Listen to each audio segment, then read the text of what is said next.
18. 20. Thank you, obrigada, ciao. Bye bye, ciao. Zou dus ook kunnen. Dat zij niet een ander moment hebben kunnen weten. dat zij de helft gehaald hebben. Ja. Ik hoor geschiet. Ze waren er allemaal. Pakkig. We hebben hun theekransje verpest. Mensen, ik heb tas. Ja, top. Er zat €450 min geld bij. Niemand heeft een tas gecheckt. Kan jouw monoloog mij uit de tent lokken? Oh my god. Dus ik ga tegen de mol praten. Ik ben Pinkelotje en misschien kijk ik wel naar de mol. Dennis.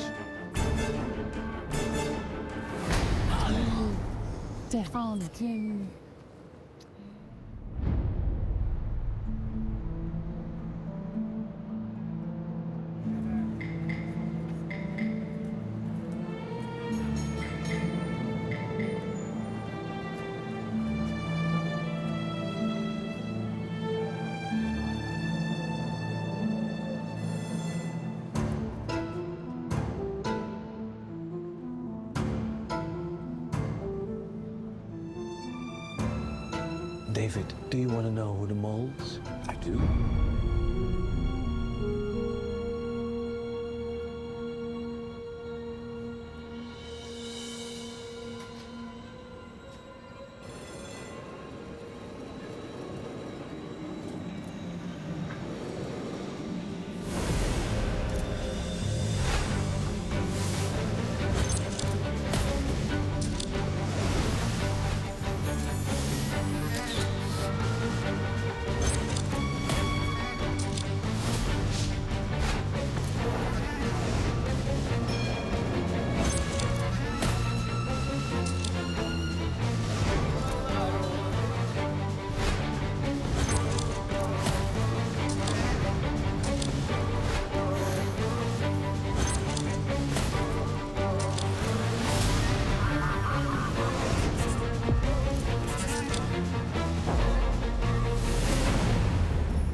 Ik heb een potje met vet al op de tafel gezet.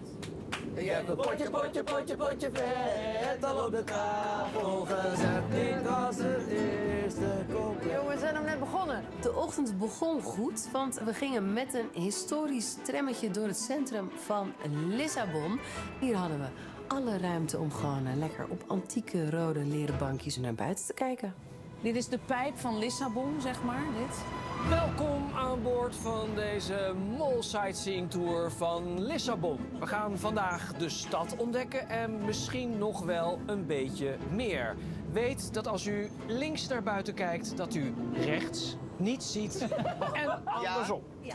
Onderweg nemen we mooie foto's van u en daarmee kunt u geld verdienen als u in de tram op de juiste positie door het raam naar buiten kijkt.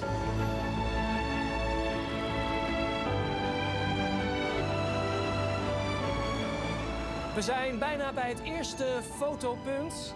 Willen jullie €500 verdienen? Luister dan goed.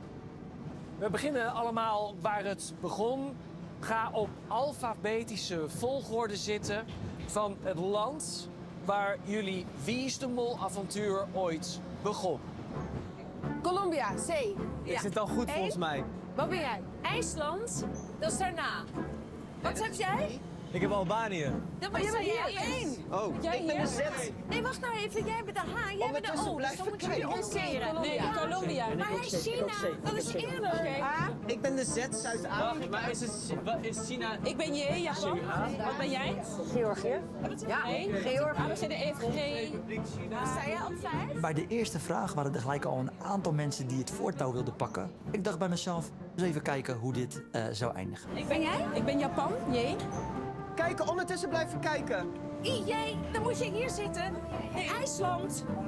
Nee, A, B, C, D, E, F, G, H, I, J. Wil iemand nog een keer de volgorde checken? Ja, het zijn wel... Ik twijfel alleen over die I. China. Wat is de vraag? Maar er bestaat geen ei, toch? Ja, de I. Ja, is die Y? Dat is de I en dan de J. I-J. Deze hebben we in de pocket, mensen. Wat goed. En als we die volgorde hadden, dan kwam er vervolgens een fotomoment.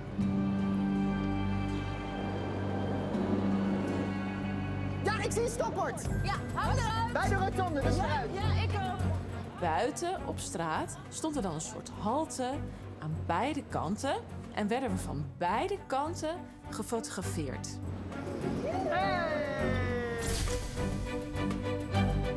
Even zwaaien. Procura, wat zou dat betekenen? Dat bord is niet alleen een groen haltebord, maar er staat ook een woord op. Een woord in het Portugees, denk ik.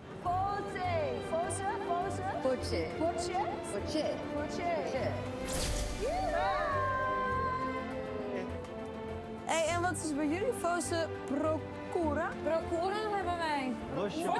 Bordje is stem. Ja, onthoud het. Onthoud het maar. Ik dacht, nou, hier komt straks nog wel een opdracht bij. Ik weet het niet. Maar ik heb de woorden wel in me opgeslagen. Oké, we naderen het tweede fotopunt waar jullie weer maximaal €500 voor de pot kunnen verdienen. Ga op volgorde zitten waarop jullie je scherm hebben gezien, te beginnen met de eerste eliminatie. Ik was er niet de eerste. Ik weet de eerste niet. Merel. Dus Merel. Merel. Merel? Oké. Sehil. Jij hebt hem toch ook gezien? De eerste. Nee, wij niet. Was Merel niet voor mij? Heel eerlijk. Wij drie niet. Serieus? Oh, wat erg. Ik weet het ook niet meer. Nee, Merel in ieder geval. In ieder geval hier. Maar wacht, dan gaan we door naar de tweede. Ja? Dan gaan we door naar de tweede. Twee? Nee, Ik heb de Sehil, tweede jij niks gezien. hier. Ik heb mijn scherm niet gezien bij de tweede. Gewoon de eerste Ja, maar nu gaan we door. En dan gaan we door Nu gaan we naar door. de tweede. Nu gaan we door. Wie was Ja. de eerste in aflevering 2 van ons? Ik had in de eerste aflevering bijvoorbeeld helemaal mijn scherm niet gezien. Maar in aflevering 2 weer wel. Dus zo moesten we eigenlijk rekenen. Dan was Dus jij jij als gaat op eerste, dus 4. jij gaat op 4. Ja, dat is de volgende. Dan was jij de tweede. Ja. Jij gaat naar 5. Ja, en Was toen ik de Loes en toen derde. Nathan. En ik was de eerste in 3. Nathan was de Ja. eerste in 3. Bam. Ja, bam. Ik denk ook dat dit... En het enige waar ik... Hier over twijfel. Ik over twijfel. Oh, er komen er wat aan. Ik zie je. Ja, Kijk eruit. eens. Hangen. Eruit. Ja, Eruit, Merel.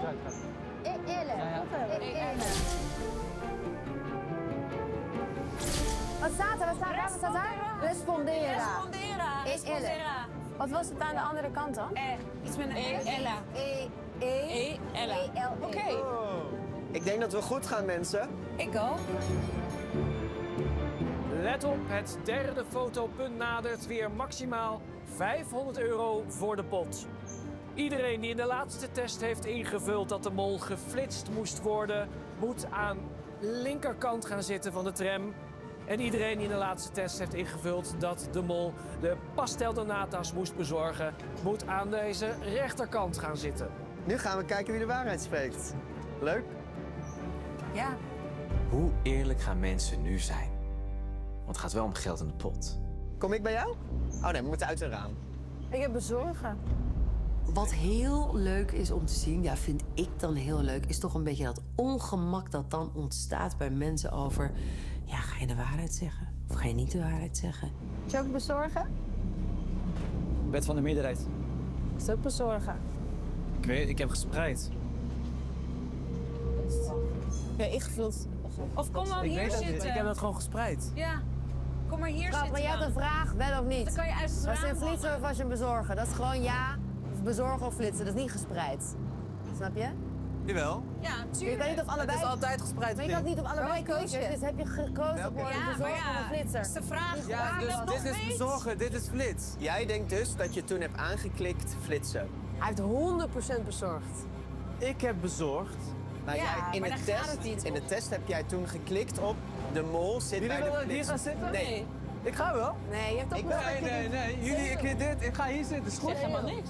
Ik dacht, ja, het is niet persoonlijk. Ik snap gewoon niet zo goed. Ik snap je gewoon niet zo goed. Dat is het. Oh jongens, fotomoment. Wat staat er? Auw. Maar je zit nu aan de bezorgerskant, lieverd. Echt. Wat is het? Pergunte, onthoud het. Au, Pergunte. Pergunte. Oké, ik heb de eerste onthouden. Loes heeft de tweede onthouden. Onthoud jij de derde? Au. Deze twee. Ik onthoud alles volgens mij.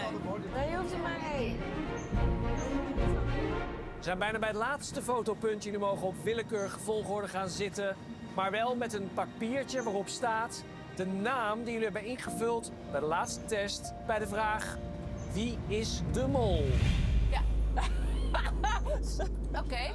Het eerste wat ik dacht is, dat gaat echt helemaal niemand aan. Oh, ik ben naast zo'n Inderdaad, test ik was zo helemaal bezig bang met al. spreiden dat ik het dus niet meer weet wie ik daar heb ingevuld. Dus snap je me wel.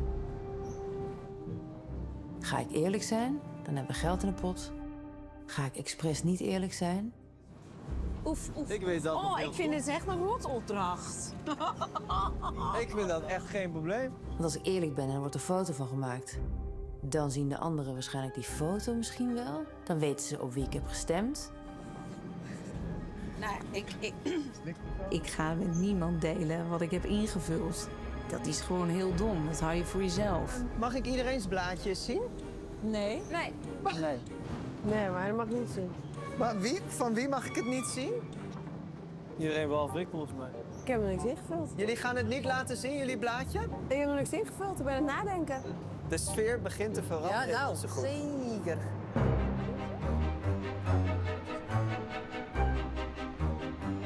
Ja, daar komt alvast uit het raam. Ja. Oh, ik zie iemand staan. Waarom hou je hem zo? Ik wil bij haar kijken. Hey! Conductor. Conductor. Ja, deze ga ik onthouden, dit woord. Cam? Ik moet lachen, want ik zie dat Merel mijn naam op haar bordje heeft. Het logische, sprak ze de waarheid. Ik denk niet dat Merel op mij zit, eerlijk gezegd.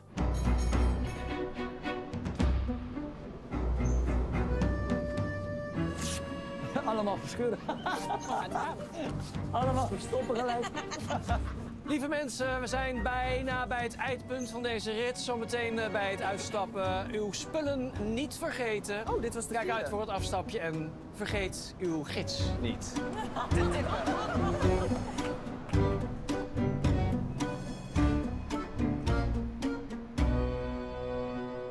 Kandidaten, tijdens de Mol Sightseeing Tour zijn jullie op 8 foto's vastgelegd. Daar konden jullie €2000 mee verdienen. Op slechts 3 foto's stonden jullie in de juiste positie. Nee. Dat is dus €750. Blijkbaar wilde niet iedereen alle informatie delen. 3 van de 8. Dat is echt absurd slecht. Ik snap er echt helemaal niks van. Nog steeds, Jurre? Ja, alsjeblieft. Nou, Vervolgens hebben jullie onderweg allemaal woorden gezien? Portugese woorden? ja. Iemand op het idee gekomen om daar een zin van te maken? Niemand echt? Nog niet. Ook niet vertaald? Nog niet. Dat is toch Beetje. jammer? De vertaling luidde als volgt. Vraag aan de conducteur wie jullie zoeken en hij zal antwoorden. Nee! Ja, Vraag aan de conducteur wie jullie zoeken en hij zal antwoorden. en jullie zoeken maar één iets, één iemand.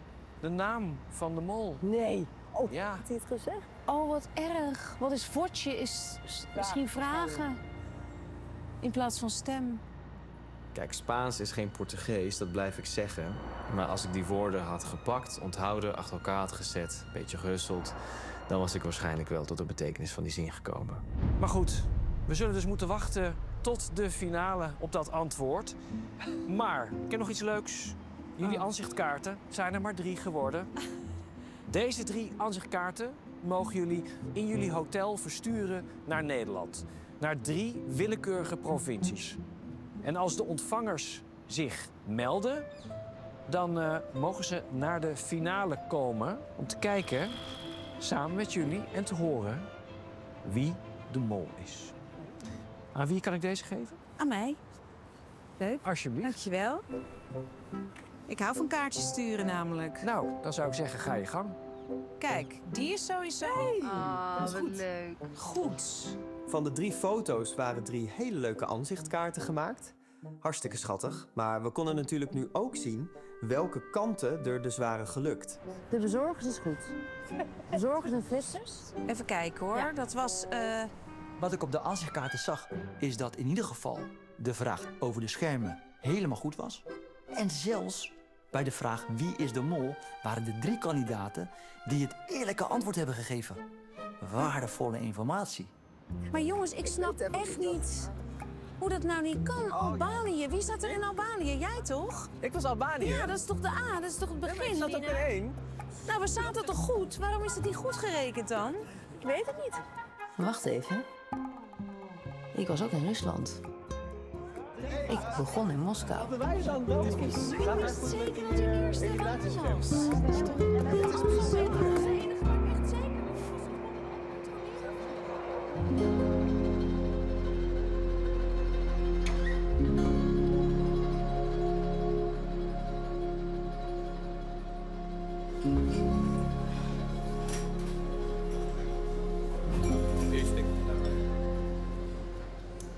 Wat een leuke foto. Ja, leuk hè?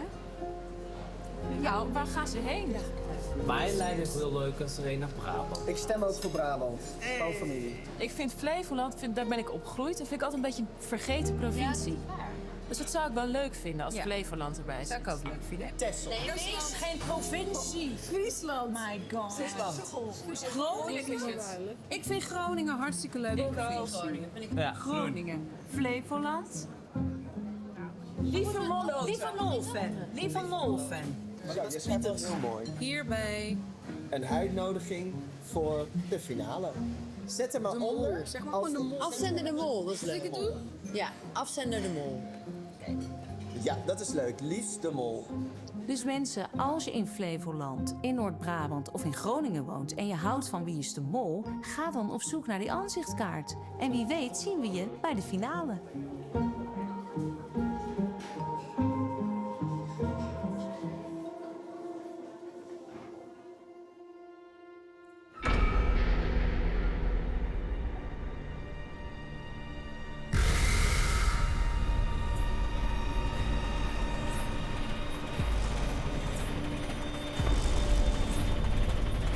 Oh mijn god, jongens.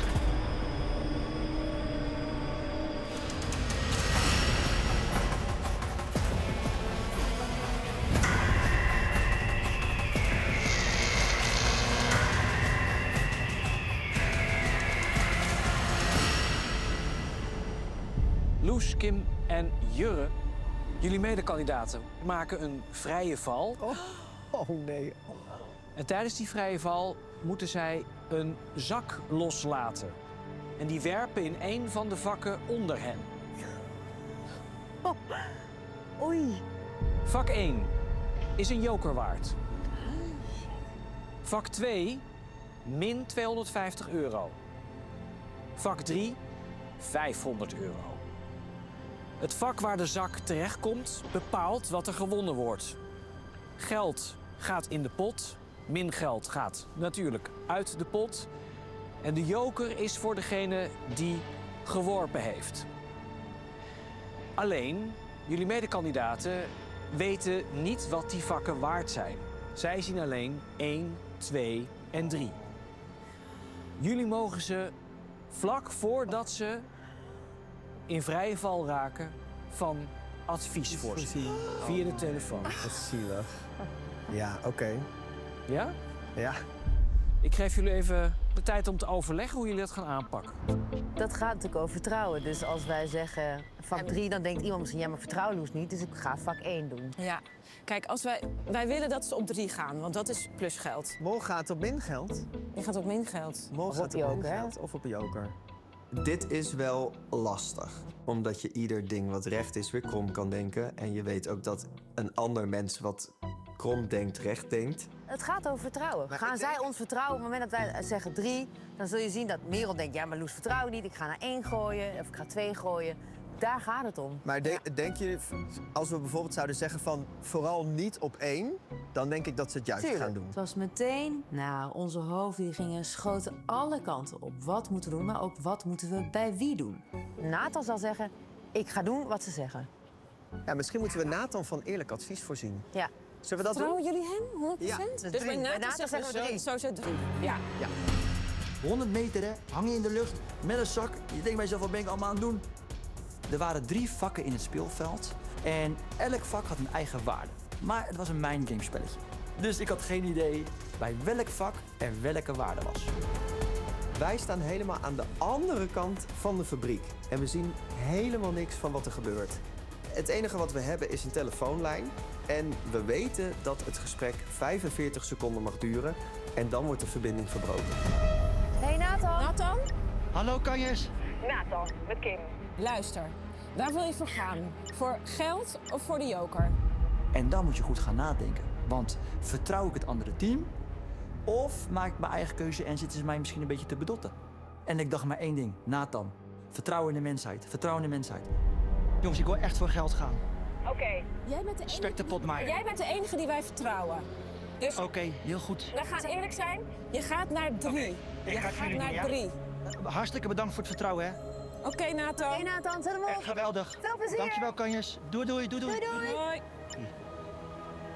Kom aan, Nat. Jij kan dit. 3, 3, 3.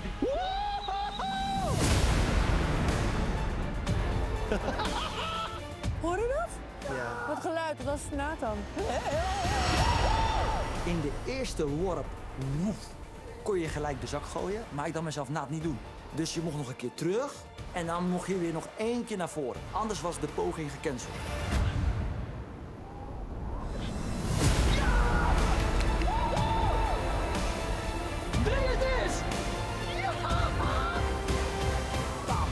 Boezij in de 3.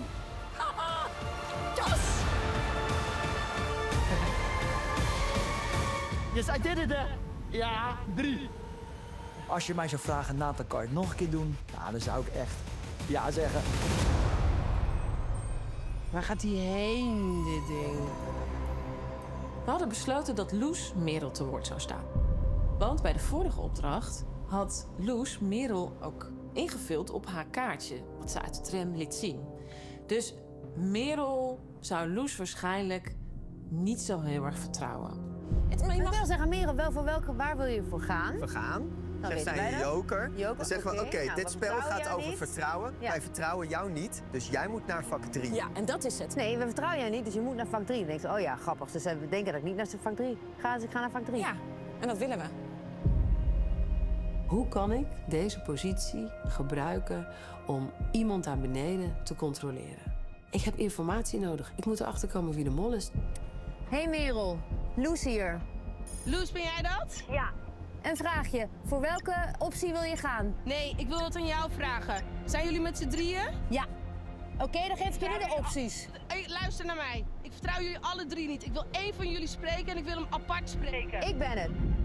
Dit gaan we niet doen, Loes. Deze 45 seconden die ik heb. Ik moet de leiding nemen. Loes, loop nu naar die telefoon. Merel, stop. Ik geef je 3 opties. Ik ben eerlijk. 1 is joker. 2 Loes, is ik geld. wil 3 dat is je geld. wegloopt. Kan niet. Ik wil met 1 iemand spreken. Ik ben weggelopen. Jurre, kan je niet horen? Merel, we hebben maar heel kort, schat. 1 is Kim, kan je ook niet horen? Luister naar kan mij. Kim je We ook moeten niet bijna horen? ophouden. Stop, Merel. Kan Kim je horen? Kan Kim je horen? Nee. Kim is weg. Oké, Loes, luister naar me. Waar ligt de 500 euro? 3. Waar ligt... Wow, dit was echt een hele lijpe space. Ik zei het je. Ik zei het je. Goed gedaan, Loes. Even serieus. Dit zei ik. Dit is Merel. God, wat ga ik doen? Ik haat schommelen ook nog eens. Oh, vreselijk dit. Waarom vroeg ze, is Kim weg? Kim, nee, Jurre eerst was al, hè? Jurre weg? Dus blijkbaar vertrouwt ze jou het meest. Waar is het geld? 3. Ze gaat niet voor 3. Waar is dat het is geld? wat ze denkt. Zo benieuwd naar nu. 500 euro? Loes, ik vertrouw je voor geen meter. Oké, nu krijgen we dus nog Marie. En nu Dit krijgen was we wel Sarah. echt een lijpe kant van haar. Oh.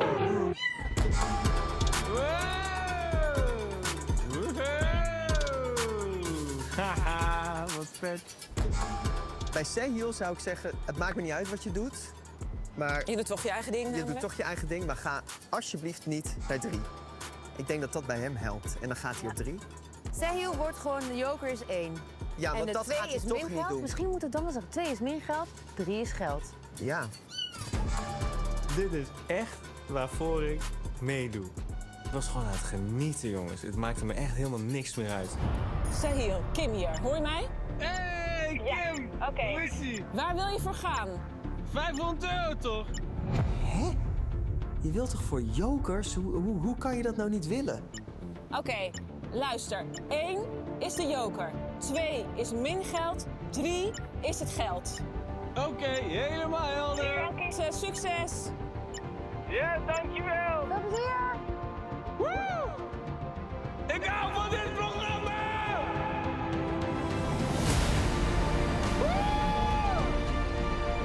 Oké, kijk. 2, 1. Wow.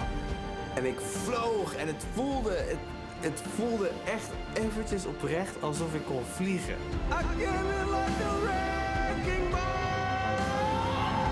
Oh ja! Oh man.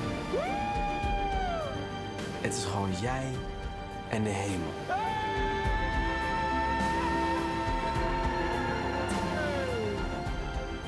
Dat was fucking awesome. Hey, als Annemarie niet meer wil, dan wil ik ook in haar plaats gaan hoor.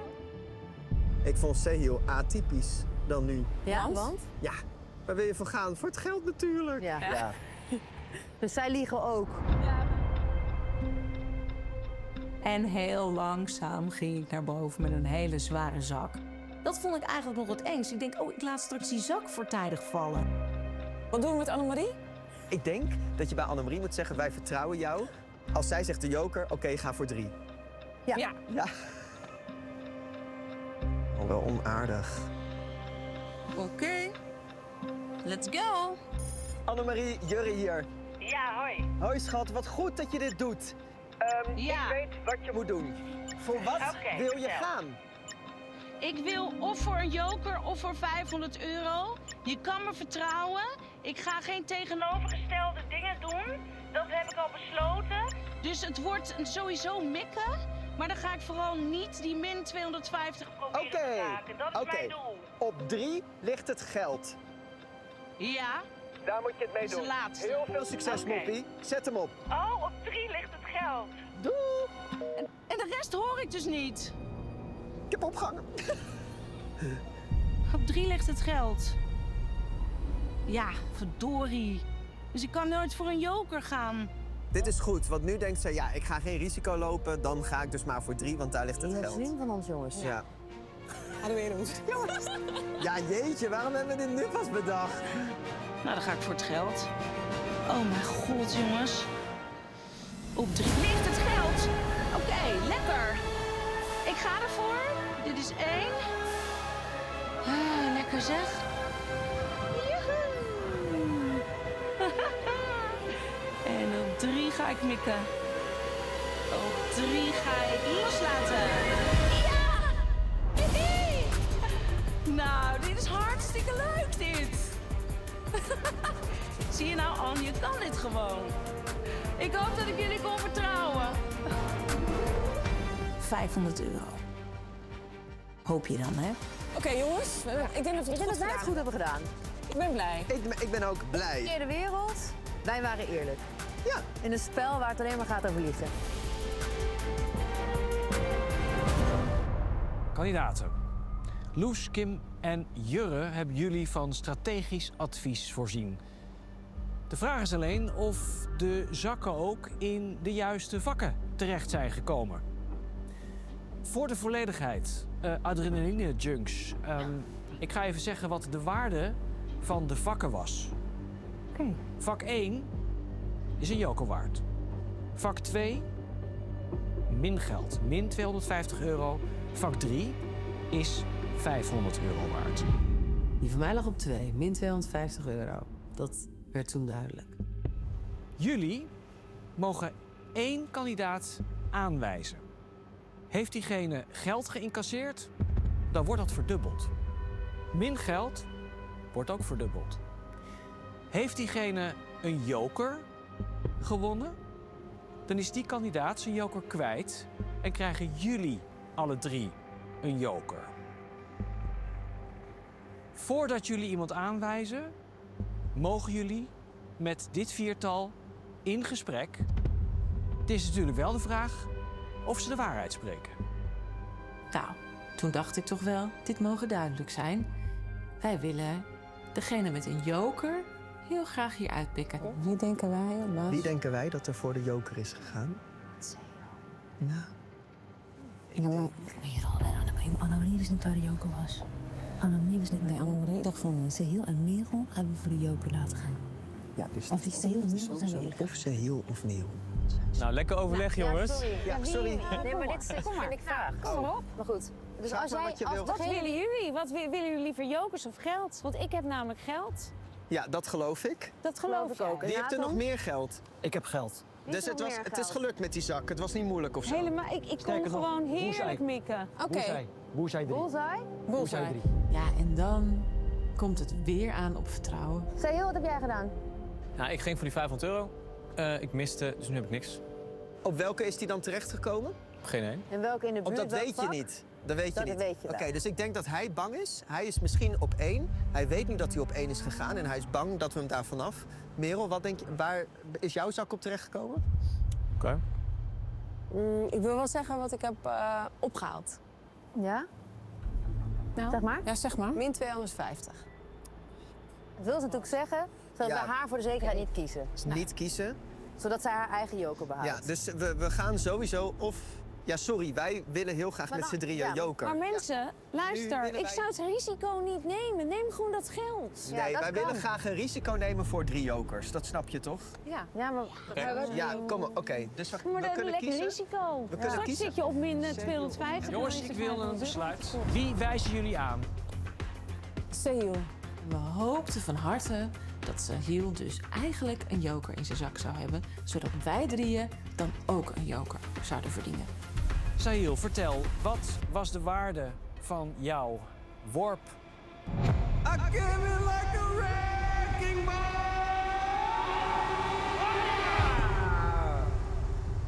Nou, zoals ik net al zei, ik ging voor de 500 euro. Ik miste, dus ik heb niks. Het was echt een gevalletje voor de VAR. Maar schijnbaar viel hij er net buiten. Echt met dit. Zak viel buiten het vak. Dat betekent dat jullie uiteindelijk 750 euro hebben verdiend, want ze spraken alle 4 de waarheid. Dus ik heb voor jou 750 euro en geen jokers in het spel. Want die waren er niet. Nou, op zich ook wat wij wilden. Ja, wat wij wilden, Wat wij precies. wilden, dat... Ja. Kandidaten, ik zie jullie morgen bij test en eliminatie. Hun lust naar jokers bleek zo groot dat ze blind waren voor de waarheid.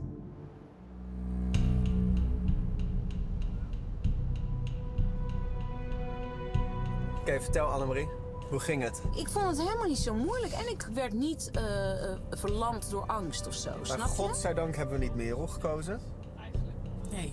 En het is Omdat jammer... je toch ging twijfelen. Het is jammer dat we niet jullie hebben gekozen voor het geld. Maar, Maar we ik wilden vind gewoon met toch dit die soort- joker checken. Dit was toch zo onstrategisch, eigenlijk? Of was het opzettelijk onstrategisch, denken jullie, van Jurre? Om te zeggen, wij gaan jullie naaien, wij gaan jullie in een nadeel plaatsen, want wij gaan voor de jokers. Maar wees wel eerlijk tegen ons. Ja. En dan alsnog de waarheid vertellen met z'n allen.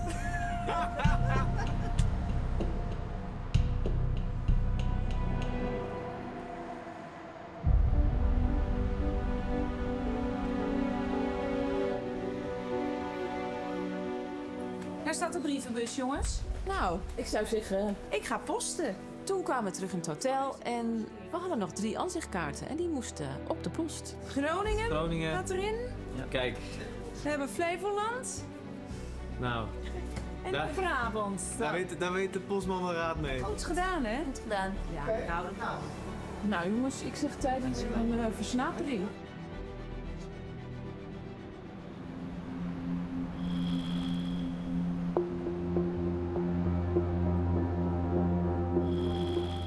Het is tijd voor de test. 20 vragen over de identiteit en het gedrag van de mol. Voor degene met de meeste fouten is het spel voorbij. De mol hoeft nooit naar huis. Rick zegt uiteindelijk dat de woorden bij de haltes een zin vormden. Vraag aan de conducteur wie je zoekt en je zal antwoord krijgen. Namelijk de naam van de mol. Kim spreekt ook Spaans. Sterker nog, zij en ik zijn de enige 2 die Spaans spreken. Dat zij zegt dat voce stem betekent. Voce is stem. Stem. Dat doet ze om ons op het verkeerde been te zetten. Waardoor we die zin nooit konden vormen. Slim. Maar ik heb je gehoord. Merel zei dat ze min €250 had gegooid. En toen dacht ik mezelf, hoe kan dit? Zo moeilijk was het niet, Merel. Oh, vreselijk dit.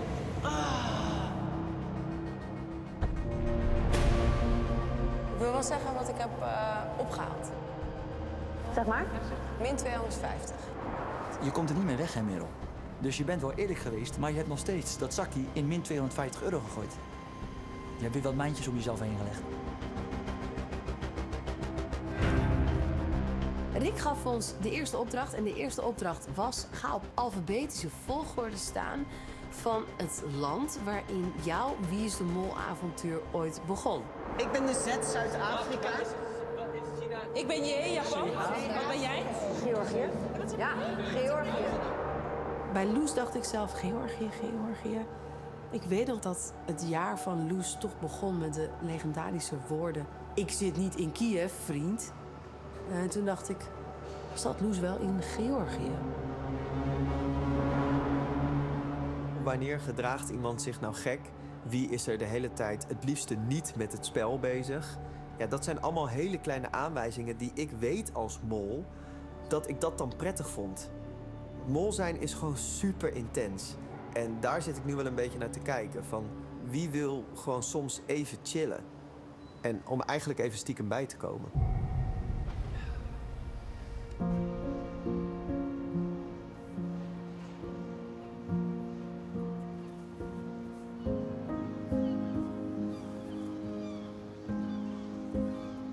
Zij heel vertelde dat de zak buiten de vakken was gevallen. Give it like a wrecking ball!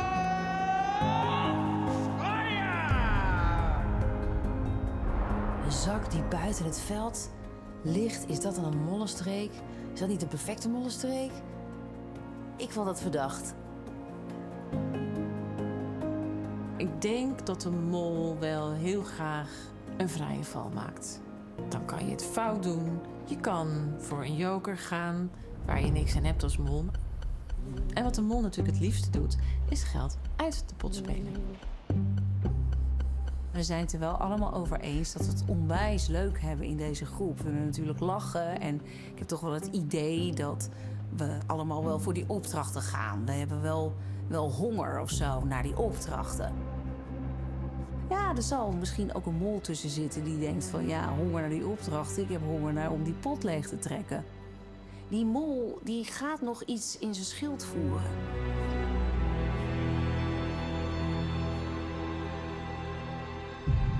Zes kandidaten en 1 mol. We zitten bij de Palacio Nacional de Ajuda. Een voormalig koninklijk paleis. Nu een museum dat gebruikt wordt voor officiële gelegenheden van de Portugese regering. En nu dus voor ons voor een eliminatie. Misschien wel die van jou, Kim.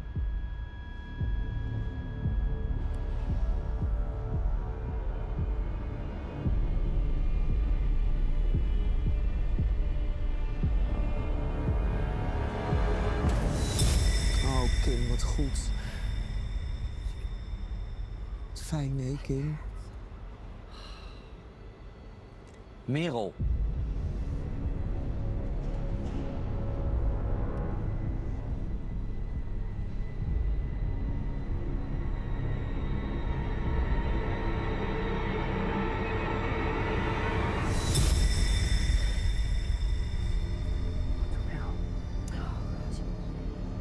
Jurre.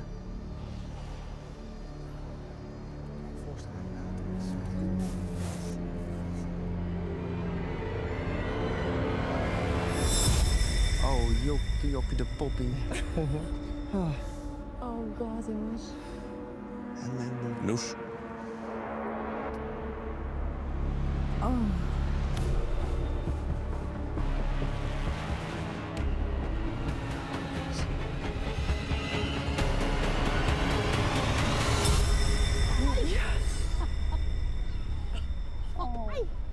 Caramba. Nathan.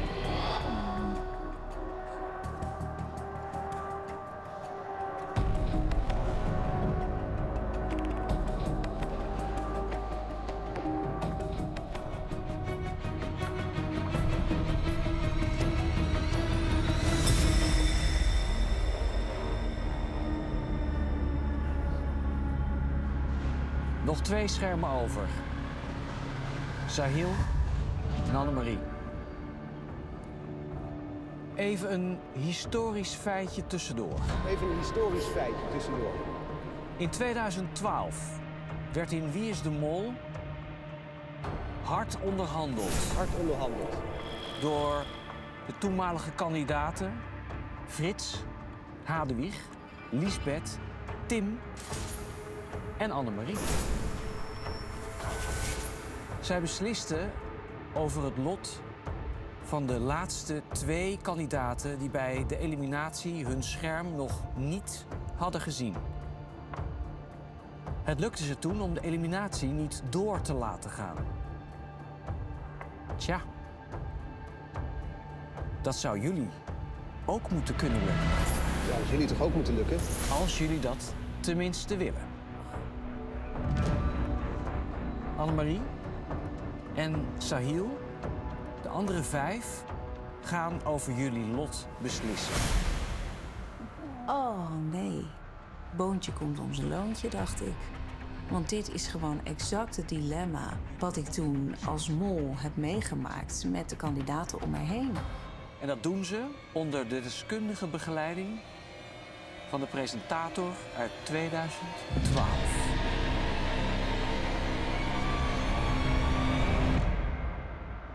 Ze zeggen wel eens, de geschiedenis herhaalt zich. En dat is ook zo. Ik wens jullie succes. Kijk, destijds was ik natuurlijk aan de kant van de kandidaten die mochten beslissen.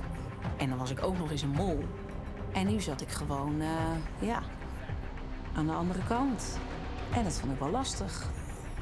Wat gaan ze bespreken? Met wie gaan ze praten? Mogen ze met elkaar praten?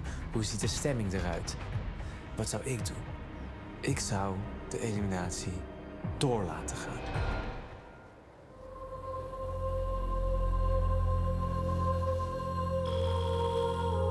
Voelde toch ergens wel vertrouwd dat hij daar weer stond. Ik dacht, oh ja, wat gezellig. Art, die gaat dingen tegen ons zeggen. Jongens. Goed jullie te zien. Maar goed, het werd natuurlijk al vrij snel serieus. Want wij moesten serieus gaan onderhandelen met elkaar. Luister goed. Als jullie een meerderheid ervoor kiezen om de eliminatie door te laten gaan, verandert er niets aan de pot, gaat de eliminatie door.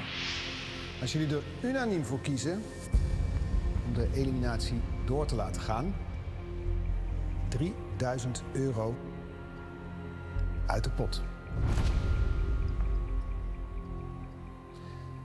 Als jullie er unaniem voor kiezen om de eliminatie niet door te laten gaan, €3000 in de pot. En als jullie er een meerderheid voor kiezen om de eliminatie niet door te laten gaan, alles uit de pot. Ja. Het is ook echt Unaniem of een meerderheid. deskundig. Ja. Vanaf nu mogen jullie niet meer met elkaar praten. geen overleggersgroep. Jullie gaan in tweetallen met elkaar onderhandelen. Kim en Merel. Jullie mogen als eerste. Dan gaat je brein ratelen. Wat wil ik zelf? Ja, wat willen die anderen? Hoe krijg ik die anderen mee? Is dat überhaupt een optie dat ik iedereen dezelfde kant mee opkrijg? Dan die rondjes die je de hele tijd maakt in dit spel, waar je af en toe knettergek van wordt, die begonnen meteen vanaf dat moment weer te draaien.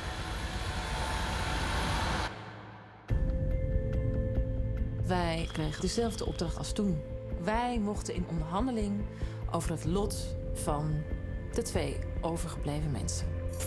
En ik begon als een soort razende roeland te denken aan wat is daar toen gebeurd in dat seizoen.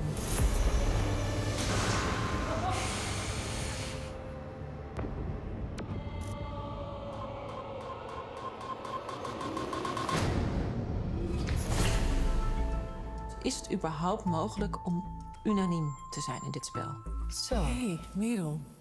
Ik ga eerst even voorlezen wat erop staat. Want ik denk dat we goed moeten snappen wat de opdracht is. We beginnen bij de feiten. Beginnen bij de feiten. Als de eliminatie niet doorgaat, als we dat unaniem beslissen, dan is het 3000 euro. Ja. Als de meerderheid kiest om de eliminatie niet door te laten gaan, is de pot helemaal leeg. Ja, zit er niks meer in. Ja. Als we unaniem kiezen om de eliminatie door te laten gaan, gaat er 3000 euro uit de pot. Ja. En als de meerderheid ervoor kiest om de eliminatie door te laten gaan, blijft de pot gelijk. Ja, dat zijn de feiten. Ik dacht, wat is er nou interessant? Wat is hier nou interessant? Wat zou jouw ideale uitkomst zijn? Kijk, als het mijn ideale uitkomst is 3000 euro in de pot. Ben je bereid om van mij aan te nemen dat ik ga proberen ze ervan te overtuigen dat de eliminatie niet doorgaat? Het probleem is, ik vertrouw jou misschien, maar als er 1 dwars ligt, dan is de pot helemaal leeg. Maar wij zijn het begin. Ja, maar ik heb niet het idee dat wij die invloed hebben. Dat vind ik nogal wat. Maar dan kunnen we niks doen. Dan kunnen we net zo goed achterover gaan zitten en hier in de balzaal een dansje doen. Nee, ben ik niet met je eens. Ja, het is misschien een gewaagde keuze, maar als 1 iemand zich er niet aan houdt, dan is diegene misschien wel herleidbaar. En misschien heb ik dan ook meteen het antwoord op die ene vraag. Om het spel te kunnen spelen, moeten we elkaar gaan vertrouwen. Want dan kunnen we elkaar controleren. Dus we spreken af dat wij dit besloten hebben. We gaan voor 3000 euro in de pot. Dus wij gaan, wie we ook treffen, iedereen ervan overtuigen dat ze daarvoor moeten kiezen. Het is wel de meest gewaagde keuze. Ja, ik vertrouw haar niet helemaal, zeker niet. En ik had ook besloten dat ik zelf nog geen keuze zou maken tot ik de volgende gesprekspartner had gesproken.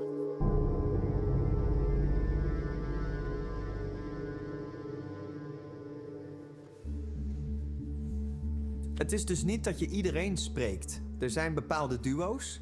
Right, Loesje. En daar moet je het maar mee doen. En het zijn interessante duo's. Maar ja, je hebt niet meer dan wat je wordt gegeven. Wat is jouw gevoel? Kijk, we zijn allemaal denk ik geneigd om te zeggen, ik wil dat de eliminatie doorgaat. Ik niet. Snap ik. Vanwege Sahil. Een duivels dilemma. Want aan de ene kant wil je door. Maar ja, ik weet niet. Ik voelde eigenlijk heel snel dat ik dat niet ten koste van iemand anders wil doen. Tuurlijk wil ik winnen. En tuurlijk wil ik door. Maar niet ten koste van zoiets. Maar schat, kijk. Wat ik leuk vind aan Wie is de Mol, is dat je zelf op zoek gaat naar de mol. Zeg maar, ik doe niet dit spel om mensen naar huis te spelen. Nee, klopt. Dus, en zeker niet een hele goede vriend. Ik denk dat we voor de meerderheid moeten gaan. Dan zeg ik, de eliminatie moet doorgaan. Nee, ik doe dat niet. Nee, ik zeg het. En jij, kijk, jij zegt dan dus eliminatie gaat niet door. Ja. Dus we komen op de meerderheid uit. We zullen nooit unanimiteit krijgen. Want grote kans dat de mol in ons midden zit. Die kan dingen bepalen. Wij gaan nooit unaniem voor eliminatie gaat niet door. Maar ja, laten we het heft in eigen handen nemen. Want ik wil sowieso groen. Dus ik stem dat het niet doorgaat. We gaan voor de meerderheid en jij gaat op rood. Ja. Ja? Hartstikke idee. Dus het plan is, ik ga voor groen, want dat wil ik. Ja. Loes gaat op rood, zodat er eigenlijk nooit een unaniem kan zijn. Want we denken dat dat er niet gaat zijn. Dus gaan we voor de meerderheid en dan blijft de pot gelijk.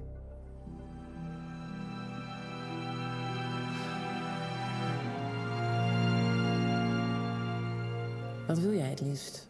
Ik verplaats me in het moment dat ik daar zelf zou zitten. En dan zou ik heel graag willen dat je me zou redden. Maar ik besef wel ten dege dat er een kans aanwezig is dat in dat vijftal, wat we nu over hebben, dat daar een mol in zit. Die dit natuurlijk helemaal niet wil. Vind je het fijn om iemand af te kunnen strepen? Dus als er iemand naar huis gaat?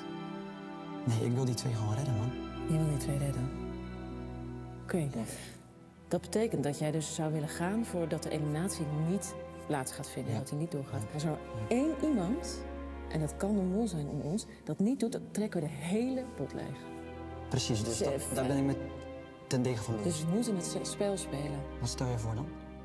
Ik heb net een gesprek gehad met Merel. Oké. En ik vertrouw Merel niet. Nee. Ik weet niet of ze de mol is, maar het zou kunnen. Zij wil gaan voor die 3000 euro. Alleen in mol, die denkt, ja, maar als er één iemand dwars ligt, dan trek ik lekker die hele pot leeg. Dus natuurlijk kan ik makkelijk voor die 3000 euro gaan. Kijk, ik moet gewoon even een andere schakeling maken, want bij mij gaat altijd de mens boven geld. Dus... Maar het is wie is de mol? Weet je nog? Help me nog even links erbij. Ja, ik weet het. Ik vind het als mens vind ik het prachtig. En deel ik deze mening. Maar niet iedereen is hier zo goud eerlijk Ik te weet zijn. het. Nee. Als dat zo is, dat je zo eerlijk bent. Ja, maak je daar maar geen zorgen om, Kim. Maar Het lijkt me zo te gek als jij de mol bent. Ja. Ja, ik wil er wel voor gaan. Ik wil het proberen. Het geeft ons ook informatie. Dat is waar. Dat is waar. Maar het is echt heel, heel tricky. Ik denk dat je moet doen wat je hart je ingeeft. Ik ga daar niet tussen staan. Oké. Dan doe ik dat ook. Het kan nog steeds zo zijn dat misschien wel de mol gewoon buiten zit, hè? Dat of Sahil of Annemarie gewoon de mol is. En dan zitten wij hier elkaar gek te maken. Terwijl als we één geluid tonen, we misschien wel gewoon tot 5 stemmen komen. En dan ook nog eens 3000 euro in de pot krijgen.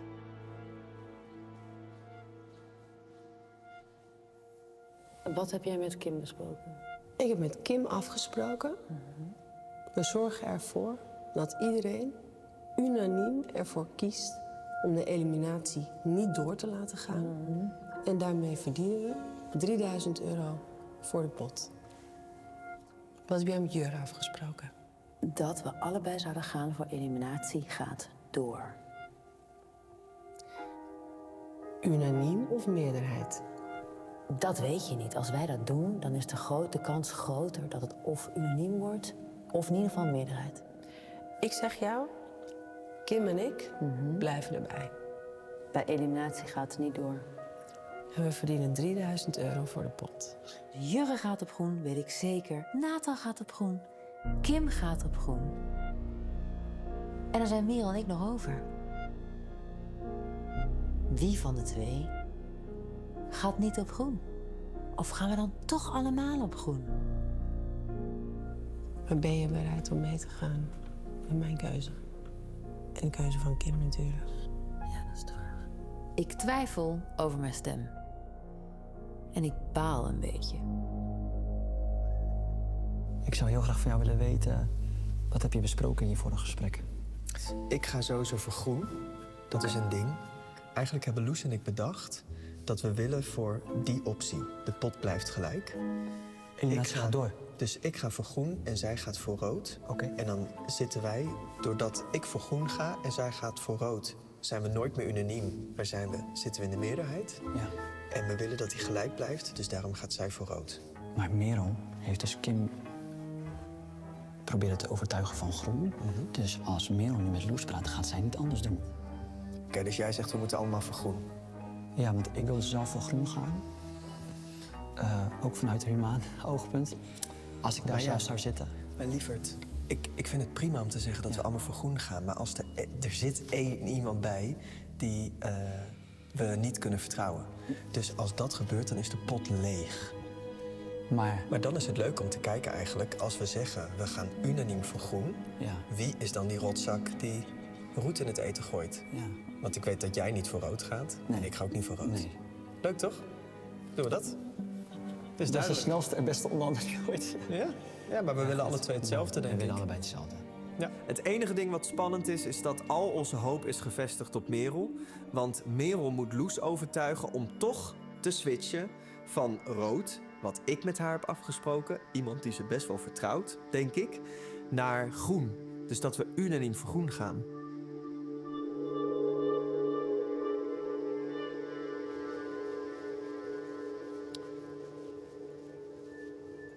Jongens, er is op hoog niveau onderhandeld. Jullie gaan nu beslissen over het lot van Sahil en Annemarie. Jullie gaan zo meteen 1 voor 1 je stem uitbrengen. En daarna mag je terugkeren naar de eliminatieopstelling. Ik wens jullie veel succes. Als er 1 opdracht is die je helemaal gek kan maken, echt een totale mindfuck, dan is het deze opdracht wel. Maar ik heb heel erg getwijfeld. Ik moet gewoon doen wat ik zelf wil. Als ik een afspraak maak in een opdracht, dan hou ik me eraan. Maar ik zal je wel eerlijk zeggen, ik had even echt totale paniek. Ben ik nou de enige die hier zo voor die busben worstelt? Nog 1 milliseconde flitste door mijn hoofd dat ik denk, zal ik dan toch voor mezelf gaan? Het was een moeilijke beslissing en ook eentje waar ik een beetje spijt van heb. Volgens mij de basis in het leven is gewoon vertrouwen hebben totdat het tegendeel bewezen is. Je hebt alleen maar invloed op je eigen keus. En dit is waarom ik het pleister bij voelde.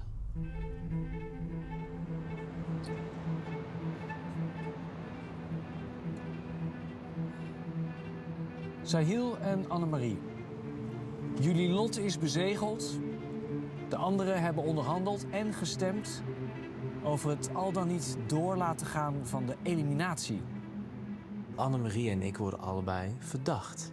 Dus dat zou hen alleen maar goed uitkomen als 1 van ons zou afvallen. Dus 1 verdachte minder. Ze zouden de eliminatie door moeten laten gaan. Dat is wat ik denk. Want dan kan ik hopelijk Annemarie afstrepen. De eerste stem is groen. Als de meerderheid groen is, of zelfs unaniem groen, gaat de eliminatie niet door en gaan jullie mee naar de volgende aflevering. Of is Annemarie de mol en heb ik gewoon de test als slechtst gemaakt? Tweede stem. Is weer groen. Nee, de mol zit bij de groep die over ons lot bepaalt. Nathan is het niet. Jurre ook niet. Loes ook niet. Kim en Merel. Maar daar heb ik op gespreid. Of ben ik veel te snel met het wegstrepen van Loes, Nathan en zelfs Jurre? De volgende stem. Een stem voor het door laten gaan van de eliminatie. Dat betekent dat er geen unanimiteit meer is. Als de volgende stem groen is, dan is er dus een meerderheid voor het niet laten doorgaan van de eliminatie. Dan zijn Sahil en Annemarie veilig, maar dan gaat de pot van €6500 helemaal leeg.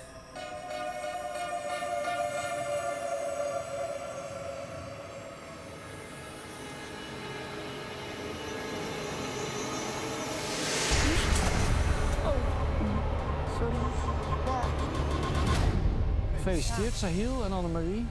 Ja. Ja. Voor de vorm laat ik nog even de laatste stem zien. Ook groen. De geschiedenis heeft zich herhaald. Het is wel bijzonder in een jubileumeditie. Ik wil jullie allemaal feliciteren. Jullie zijn allemaal door naar de volgende aflevering. Kijk, ik kan heel veel door blijven speculeren, maar er is maar één ding zeker. Ik heb van de groep nu een groene vrijstelling gekregen. Daarvoor ben ik gewoon dankbaar. Er is hier vandaag een moord gepleegd. En jullie de taak om uit te vinden wie de dader is. May I ask you what you guys are doing in my kitchen? Well, may I ask you why we find your landlord dead on the garden? Ik was het 1 keer, bang! Tic-tac Detective Stronky. Oh, hier, bibliotheek. Ja, bloed, ja.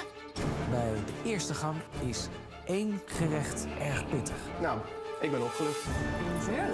En geloof me, je wil het einde van de lunch halen, want dan zijn er troeven te verdienen.